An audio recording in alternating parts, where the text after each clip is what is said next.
Okay, so Brent Taylor, Communications Director for the Houston Fire Department.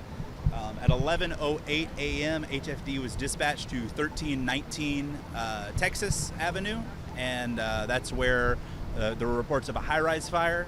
And when we got out here, it became pretty quickly apparent that there was some type of explosion up at the top floors of this building.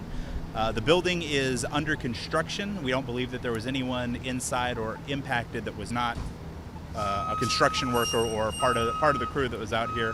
We did have a handful of people who were injured as part of the, when the explosion happened, and so those people were transported to Memorial Hermann in the Med Center.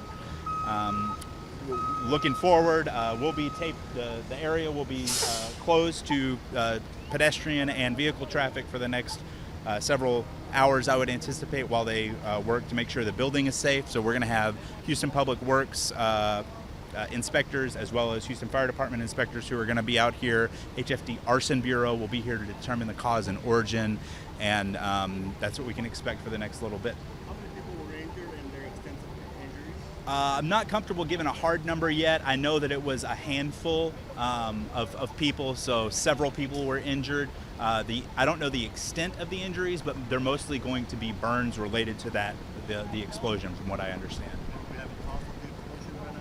Not yet. There were initial reports that it might have been related to a boiler, but ultimately that's going to be something that our arson investigators are going to make the final determination on. A boiler meaning probably gas explosion? I couldn't say.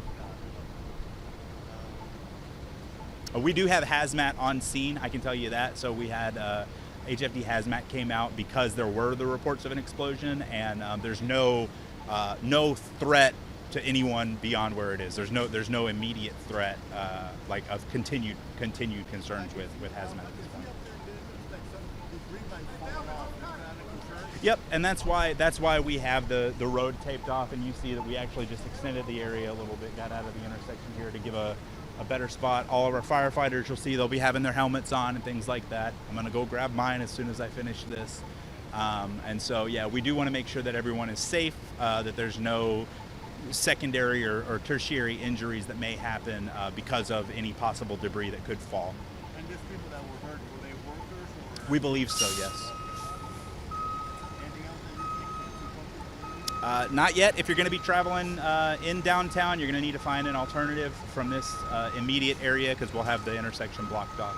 And the building is vacant right now, right? Correct. It's not occupied. Is it under construction or? I don't know if it's a renovation or construction. That's one of the things that our inspectors are going to have to, dig through the records to get that information out. But if I find that out this afternoon, I'll let you know. You talk about a boiler explosion. What kind of is this, like fire explosion? Is it an explosion of hot water? Like what kind of injuries? I don't have the specifics on that yet. I've heard burns, but again, to your point, if it's a scald, you could call that a burn as well, right? So I don't know specifically if it's going to be a fire, if it's going to be water, very, very hot water, vapor, things like that.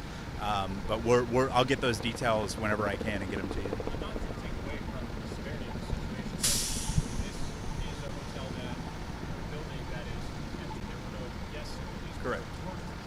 correct? Correct. Yeah, we're fortunate that again, with it happening right at 11 a.m. downtown Houston, there were no pedestrians that we're aware of that were impacted, and the building was unoccupied while they were doing this work. So the damage was much better than it could have been.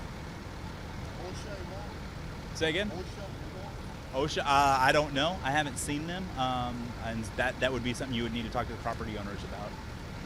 Quite a number of responders out there. Do you have an estimate of how many folks from HFD are out here? A couple dozen. I can get you a more specific number, but I would say, yeah, there are dozens of HFD folks who are out here. You think about this on a downtown street, we're pretty lucky that none of that debris fell on somebody in and around this area. Absolutely. No, it is very, very fortunate that, like I said, that things didn't, if someone had been in the wrong place at the wrong time, it could have been much worse for them walking by. So we're glad that the impacts, as bad as they are for the people who were injured, that they weren't even worse. For sure. All right. We'll be back over here in a little bit.